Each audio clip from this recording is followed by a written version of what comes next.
Hey everybody, Tall Paul here with Left-Handed Knife Reviews. Today we're reviewing the Spyderco Tenacious, model number C122GP. Let's get right into it. Alright, let's jump into our facts and figures. Let's start off with construction. First, this blade's coming in at just around 3.5 inches. This is made out of 8CR13 MOV steel. The handle is going to be right about 4.5 inches, and this is made out of G10. At the time of recording this video, which is the 10th of October 2020, this knife comes in right around $50. I'm going to put a couple items on the table for size comparison, as you'll see the actual dimensions of the knife will appear on this screen. First up, we have our unsharpened Dixon Ticonderoga pencil, followed up by our paramilitary 2 left hand, and we will do another approximately $50 knife, the Civivi Praxis. Up next, we will talk about our experience while actually using the knife. So for both Larry and I, using the Tenacious was comfortable. The G10 is well textured, which gave us a really good grip, and the overall size of the handle for us was good. We were able to use this knife for long periods of time without any real discomfort, and we didn't feel like we were either it wasn't unwieldy or we weren't losing control of the knife at any point. All right, so let's talk about what the Tenacious succeeds at. The Tenacious is a very well-built knife. Overall, the construction does feel, like quality. This was both me and my father's first Spyderco, so that was something that we both noticed right away. Next up in successes, this is a great cutting tool. Both me and Larry mentioned in our reviews that when we use this for food prep, this was one of those tasks that it really excelled at. The height of the blade was an asset in that task, and it made both of our reviews. I also used this to cut up a bunch of cardboard, and it went through all the cardboard I had, even the thicker stuff, like butter.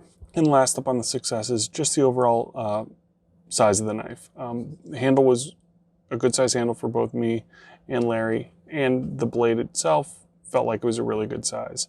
I think we're going to find that right around that 3.5 inch mark is where both me and Larry kind of prefer our knives. Next up, let's talk about what the Spyderco Tenacious struggled with. Out of the box, the fit and finish struggled in a couple of areas. Right along the back in the jimping and right around the Spidey hole was sharp. So much so that when I was learning to Spidey flick, it would leave little cuts on the top of my fingernail from trying it. This was quickly remedied by just taking a little file to it, smoothed them right over. And then the last thing on the struggles was that this was a tall knife in the pocket. This was something that Larry mentioned in his review, that you noticed this when it was in your pocket. The previous 2 knives that we reviewed, the CRJB Feldspar, as well as the Ontario Rat Model 2, are much thinner knives this way, and it is something that Larry did point out as a negative. Now on to points of note. Points of note are neutral things that we notice but do not fall into the category of either a success or a struggle. So for the Spyderco Tenacious, the pocket clip is not a deep carry pocket clip. When you put it in your pocket, there's a good chunk of knife still sticking out, but where it is positioned does not create any hot spots in the hand, and I believe if it did have a deep carry clip, you might get a little bit of difficulty with the pinky. During the course of this review, we also did have to sharpen this blade one time. This is the first time that we have had to sharpen a blade because the previous 2 knives were in D2 steel, and this one did seem to dull a little bit quicker since it is the 8CR13 MOV. Another point of note is the fidget factor. Fidget factor for this knife is a little bit more, we'll say, involved. With a either flipper knife or even a thumb stud knife like the Rat 2, it's a fairly easy motion and one that's easily repeated. With a Spyderco, you can do the motion over and over again, but it does require a little bit more involvement. And it might not be for everybody. I mean, the Spidey flick is cool, but if you're looking for something to fidget with all day, this might not be the one for you. And last up on the neutral things of note, the look of the knife overall was not for Larry. It seemed a little bit more weapony to him and less tool-like. So if it is something that does concern you, the look of the knife or the environment that you'll be using the knife, that is something that you should take into consideration. All right, now for everything that's left. Part of the review, we talk about everything left-handed. For the Spyderco Tenacious, your cutout for your right hand is much larger than your left hand. There's almost no cutout to be seen for the left hand. There's actually just this little angled divot rather than a whole cutout.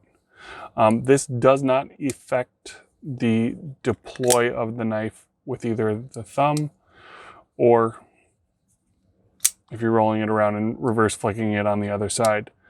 I do find myself preferring the Spidey flick, the middle finger Spidey flick on this knife, just because I think the access is a little bit better. 4-way reversible pocket clip on this guy.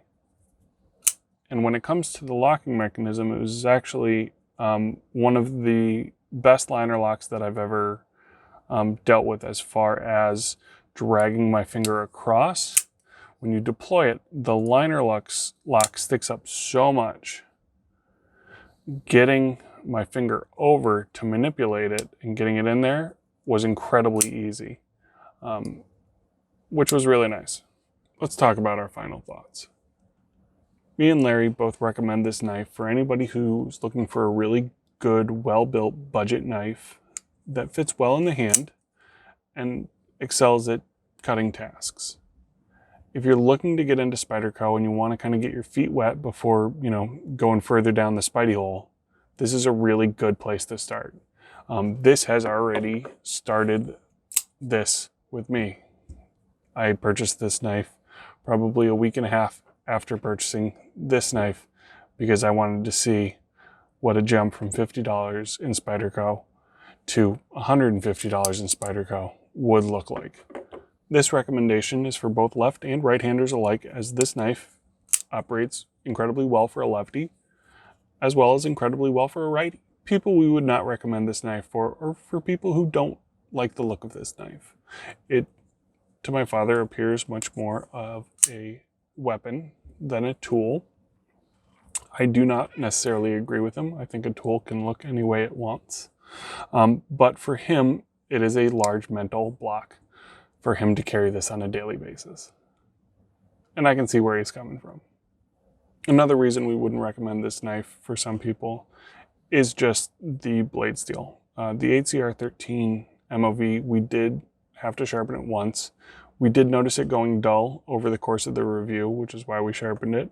It definitely dulled quicker than the knives that we've reviewed in D2 steel, some of them being cheaper than this knife, and there's a lot of really great D2 steel knives around this price point. In the HCR13 is also a more stainless steel. So that really comes down to personal preference, whether you're looking for the stainlessness or edge retention for your personal tasks. Both Larry and I really enjoyed our time with this knife. This was our first Spyderco to review, and it was very different than the first 2 knives that we decided to review for our channel. And we look forward to seeing what else Spyderco has for us as we review other knives from them. Thank you very much for joining us. Be sure to subscribe for more great knife content, and we'll see you next time.